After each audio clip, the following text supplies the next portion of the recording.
बच्चों, कैसे हो? उम्मीद करती हूँ कि आप बहुत अच्छे होंगे और आपकी पढ़ाई भी बहुत अच्छे से हो रही होगी। तो आज यहाँ पर हम कक्षा चौथी की FLN अभ्यास पुस्तिका के अंतर्गत विषय हिंदी यानी भाषा भारती का सप्ताह 20 आवधिक आकलन के प्रश्नों को हल करने वाले हैं बच्चों। तो क्या आप लोग तैयार हो? चलो करते हैं हम आवधिक आकलन द्वितीय का हल।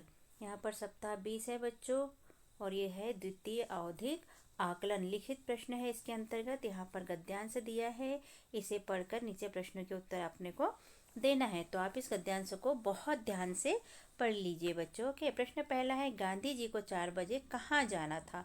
भजन संध्या में, व्यायाम के लिए, आंदोलन में या मित्र से मिलने? तो गांधी जी को जाना था व्यायाम के लिए। बी नंबर का ऑप्शन राइट है और हमने लिख लिया उत्तर में बी, ये जाना था ये वाला। प्रश्न दूसरा है बच्चों, गांधी जी को आर्थिक दंड क्यों देना पड़ा? तो अ में है समय पर न पहुंच पाने के कारण, ज़्यादा बोलने के कारण, गृह कार्य न कर पाने के कारण और सही कपड़े न पहनने के कारण। तो इसका उत्तर आ जाएगा अ नंबर का, समय पर न पहुंच पाने के कारण। पहले का तीसरा है बच्चों, गांधी जी के विषय में कही गई बातें कहाँ से ली गई हैं? कविता से, कहानी से, नाटक से या आत्मकथा से? तो इसका आ जाएगा द नंबर का, आत्मकथा से। पहले का चौथा है, आकाश का पर्यायवाची शब्द है। पर्यायवाची, तो आकाश का पर्यायवाची है गगन, धरा, सरिता, कुसुम में से गगन शब्द और हमने उत्तर में लिख लिया गगन। पहले का पांचवा है, सही वर्तनी वाला शब्द है। अ, ब, स, द में से सही वर्तनी वाला है दंड, ब नंबर वाला और हमने उत्तर में लिख लिया ब, दंड। इसे ध्यानपूर्वक देखिए बच्चों। द लिख के ऊपर चंद्र बिंदी रहेगी, अनुनासिक वाली बिंदी और फिर ड रहेगा। ये आला सही है हमारा। दूसरा, दिए गए शब्दों से रिक्त स्थानों की पूर्ति कीजिए। यहाँ शब्द दिए हैं दीपक, विशेषण, सर्वनाम, जगदीश चंद्र बसु, रविंद्रनाथ टैगोर, तलवार, बेफिक्र होना और भाग जाना। तो दूसरे का पहला, कोकिल कंठी खालिस्तान को कहा जाता था? तो ये कहते थे रविंद्रनाथ टैगोर को, तो हम लिख लेंगे रविंद्रनाथ टैगोर। दूसरे का दूसरा, अंधेरे को हटाना खालिस्तान से सीखना चाहिए। तो यहाँ लिखेंगे हम दीपक से। दूसरे का तीसरा, जहाँ सुई का काम होता है वहाँ खालिस्तान कोई कार्य नहीं होता। तो यहाँ लिखेंगे तलवार का कोई काम नहीं होता। प्रश्न चौथा है, असीम उत्साह शब्दों में असीम शब्द खालिस्तान है। तो ये है विशेषण। दूसरे का पांचवा है, चैन की नींद सोना मुहावरे का अर्थ है बेफिक्र होना। तो हम लिख लेंगे बेफिक्र होना है। प्रश्न तीसरा, अति लघु त्रिप्रश्न। प्रश्न तीसरे का पहला, पृथ्वी से हमें क्या सीखने को मिलता है? उत्तर, पृथ्वी से हमें प्राणियों की सच्ची सेवा करना सीखने को मिलता है। प्रश्न तीसरे का दूसरा, रम्मू डिब्बों में क्या ढूंढ रहा था? उत्तर, रम्मू डिब्बों में गुलाब जामुन ढूंढ रहा था। प्रश्न तीसरे का तीसरा, पूर्व दिशा में लाली किस कारण होती है? उत्तर, पूर्व दिशा में लाली सूर्य के उगने के कारण होती है। प्रश्न तीसरे का चौथा, पेड़ पौधों में भी सुख दुख का अनुभव होता है, इसे किस यंत्र से मापा जाता है? उत्तर, पेड़ पौधों में भी सुख दुख का अनुभव होता है, इसे केस्कोग्राफ से नापा जाता है। प्रश्न तीसरे का पांचवा, सरिता हिंदी सीख रही है, इस वाक्य में भूतकाल में बदल कर लिखिए। तो इसको हम भूतकाल में बदलेंगे इस वाक्य को, तो हो जाएगा सरिता हिंदी सीख रही थी। क्या हो जाएगा? सीख रही थी। प्रश्न तीसरे का छठवां बच्चों, दिए गए वाक्यांशों के लिए उचित शब्द लिखिए। पहला, दर्शन करने योग्य, इसका एक वाक्य हो जाएगा दर्शनीय। दूसरा, वह स्थान जहाँ दो नदियाँ मिलती है, इसे कहते हैं संगम। प्रश्न चौथा, लघु उत्तरीय प्रश्न के अंतर्गत चौथे का पहला, मछली से स्वदेश के लिए त्याग और दुख से धीरज रखना पेड़ों से सीखना चाहिए। उक्त भाव प्रकट करने वाली कविता की पंक्तियाँ लिखिए। तो हम उत्तर में कविता की पंक्तियाँ लिख लेंगे जिसमें कि ये वाला अर्थ निकलता है। तो यहाँ हम लिखेंगे, मछली से सीखो स्वदेश के लिए तड़प कर मरना, लता और पेड़ों से सीखो दुख में धीरज धरना। ये पंक्तियों का अर्थ ऊपर जो लिखा है ये है। प्रश्न चौथे का दूसरा है बच्चों, प्रार्थना कविता में कवि ईश्वर से बल क्यों मांग रहा है? उत्तर, कवि बापू का सपना पूरा करना चाहता है, इसीलिए ईश्वर से बल मांग रहा है। प्रश्न चौथे का तीसरा, दीपावली पर हमें पटाखे जलाते समय कौन कौन सी सावधानियां रखनी चाहिए? उत्तर, दीपावली पर पटाखे हमें दूर से जलाना चाहिए, खुली जगह में पटाखे फोड़ने चाहिए और अपने बड़ों को साथ रखकर पटाखे जलाना चाहिए। प्रश्न चौथे का चौथा, साधारण पुरुष वीर और स्त्रियां वीरांगनाएं कब बन जाती है? तो उत्तर, किसी महान उद्देश्य की पूर्ति के लिए साधारण पुरुष वीर और स्त्रियां वीरांगना बन जाती है। प्रश्न चौथे का पांचवा, दिए गए शब्दों में से रकार और रेफ वाले शब्द छांटकर लिखिए। तो यहाँ शब्द दिए हैं प्रकाश, नर्म, क्रमांक, आक्रोश, पर्व और दर्पण।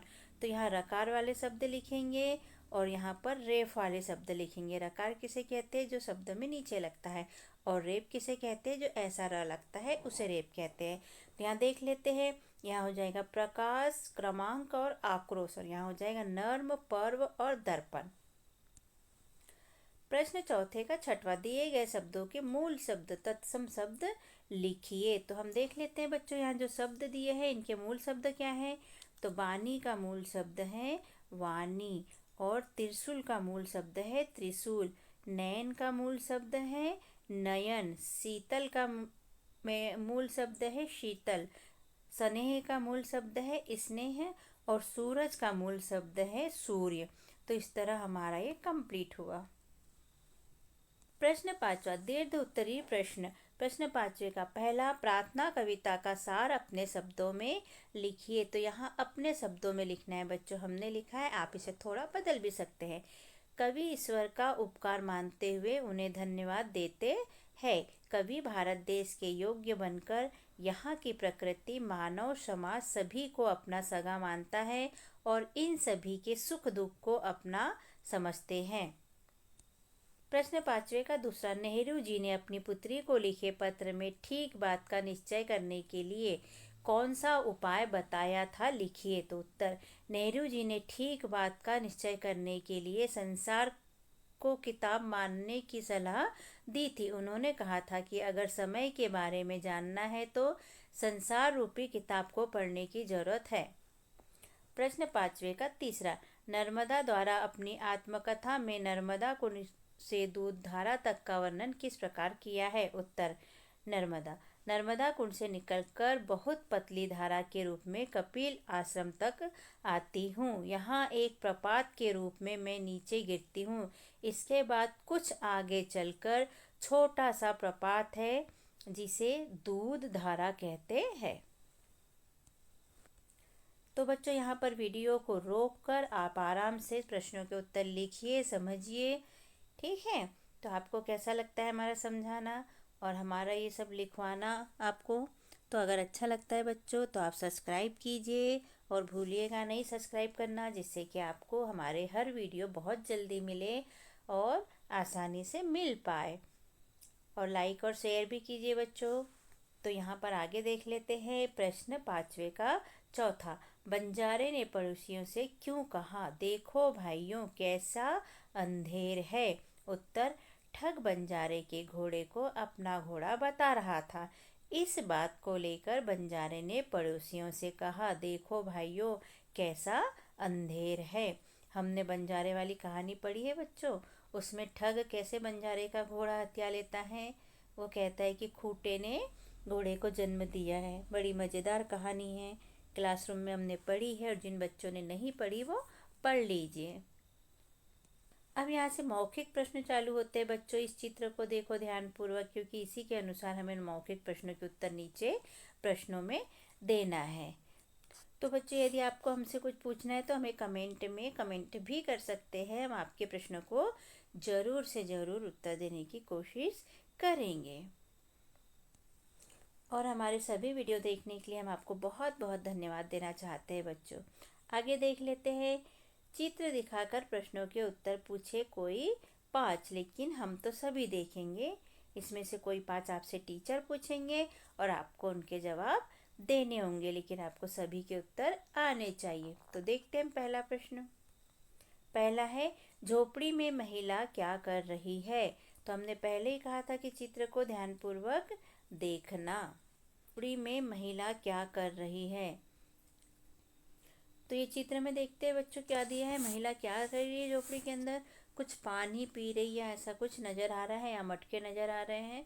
धुंधला सा चित्र है इसलिए स्पष्ट दिखाई नहीं दे पा रहा है। दूसरा, इस चित्र में क्या दिखाने का प्रयास किया है। तीसरा है, दूसरों की सेवा के और कौन कौन से कार्य हो सकते हैं। चौथा, चित्र में दिखाए गए पेड़ का क्या नाम है। तो ये जो पेड़ दिख रहा है बच्चों, ये देखो लटक रही है इसमें डाले, ये हो जाता है बड़ का पेड़। किसका? बरगद का। बड़ भी कहते हैं इसे, और इसे बरगद भी कहते हैं। तो इस तरह हमें चित्र को देखते हुए सारे प्रश्नों के उत्तर आपसे आपके टीचर पूछेंगे और आप उनके मौखिक उत्तर उनको दीजिएगा। आगे देख लेते हैं। चित्र में दिखाए गए पेड़ का नाम हो गया। उसके बाद पांचवा, झोपड़ी में बरसात से बचने के लिए क्या उपाय किया है।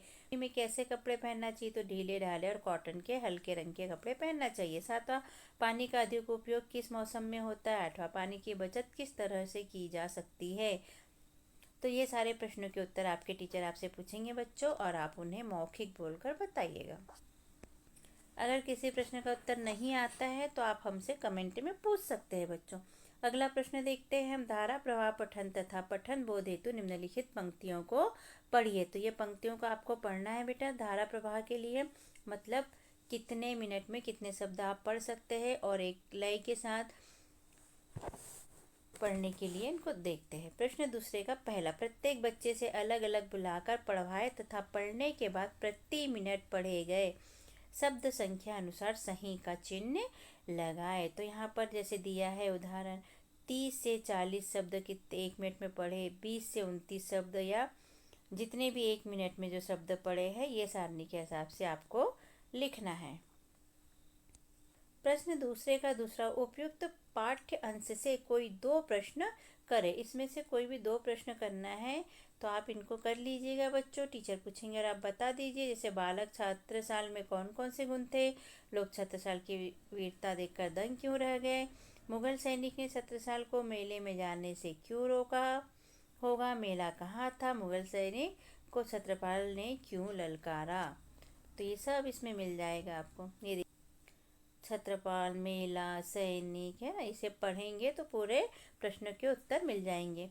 छत्रपाल ने उन्हें गुस्से में ललकारा और मार गिराया, इस तरह। ये देखिए मेले का उत्तर, रास्ते में एक मंदिर दिखाई पड़ा, वहाँ मेला लगा था। तो ये प्रश्न का उत्तर हो गया कौन से वाले का, ये इसका उत्तर हो गया मेला कहाँ लगा था, तो मंदिर के पास। सभी प्रश्नों के उत्तर मौखिक बोलकर आप अपने टीचर को बता दीजिए बच्चों। प्रश्न तीसरा देख लेते हैं। अपने पाठ्य पुस्तक भाषा भारती से कविता की कोई 4 पंक्तियां सुनाइए। तो कविता की कोई 4 पंक्तियां हर बार कहते कि याद करके रखिए, कभी भी एग्जाम में पूछी जा सकती है। 3.2 सुनाई गई कविता का सार अपने शब्दों में लिखिए। अब यहाँ जो कविता सुनाएंगे उसका अर्थ मतलब उसका मतलब हमें समझाते आना चाहिए बच्चों। प्रश्न चौथा है, पठित पाठों से प्रश्न पूछे। जो पाठ पढ़ा है उससे प्रश्न पूछना है। तो ये टीचर आपसे प्रश्न पूछेंगे बच्चों, और उत्तर आपको देना पड़ेगा। जैसे शांति निकेतन कहाँ स्थित है, गांधी जी को तांगा न मिलने पर वे कैसे भाषण देने पहुंचे, तो साइकिल से पहुंचे थे वो। जगदीश चंद्र बसु को लंदन विश्वविद्यालय से कौन सी उपाधि दी, बालक किस पेड़ पर बैठकर कन्हैया बनना चाहता था, तो कदम के पेड़ पर बनना चाहता था। ऐसे सारे उत्तर आप दे दीजिएगा।